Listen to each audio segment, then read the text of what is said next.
দীপু কি করিস রে? বিয়ে করে নিনু রে। পাই কেন সুন্দরী হঠাৎ করে বিয়ে করে নিনু।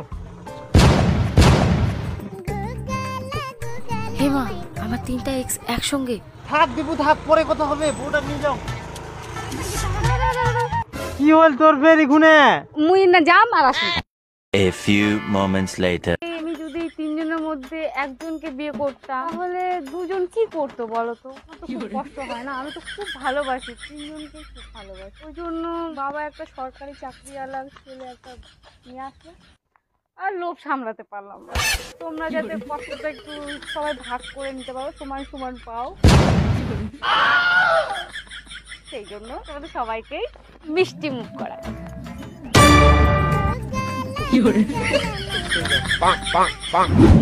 থাকো হ্যাঁ।